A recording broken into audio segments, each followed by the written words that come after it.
On a cold February afternoon in 1957, a young man wandering the woods of Fox Chase, Philadelphia, came across a cardboard box, discarded in the underbrush. He thought it might be a doll, small, pale still. But when he looked closer, he saw a child, a boy, naked, bruised, dead. No one knew who he was. No one came forward to claim him. And for more than 60 years, that boy, barely 4 years old, was known only by what he was found in the box. The box had once held a bassinet, purchased from Japenny, but now it cradled something unimaginable. The boy's body was clean, but signs of neglect were everywhere. His ribs showed through his skin. His bones jutted like branches. He'd been wrapped in a flannel blanket, and his hair had been freshly and crudely cut, as if someone was trying to change his appearance.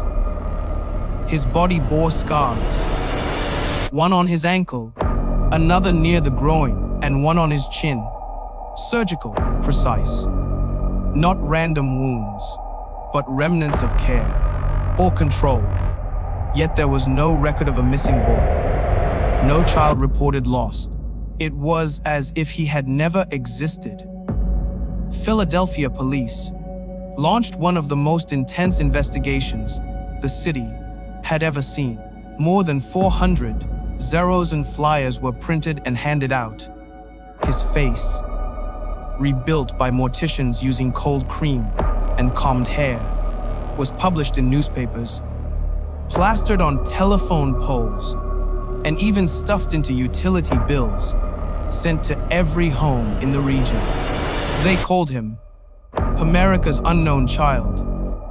But despite the reach of the case, no one stepped forward. Theories poured in, many of them chilling.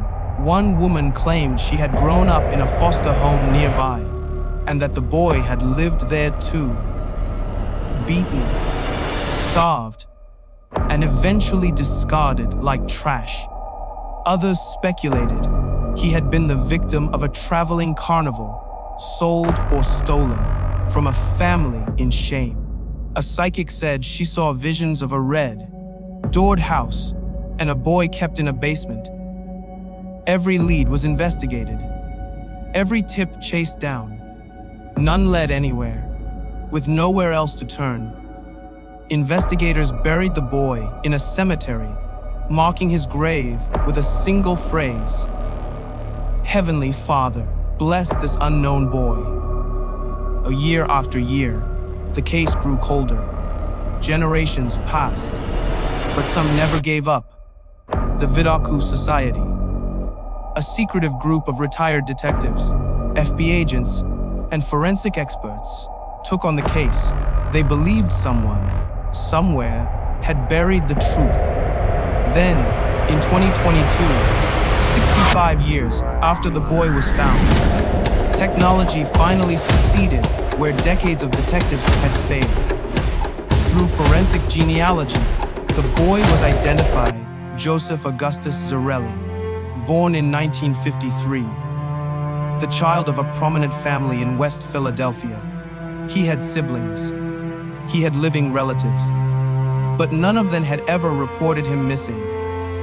And police still won't say who they believe is responsible for his death.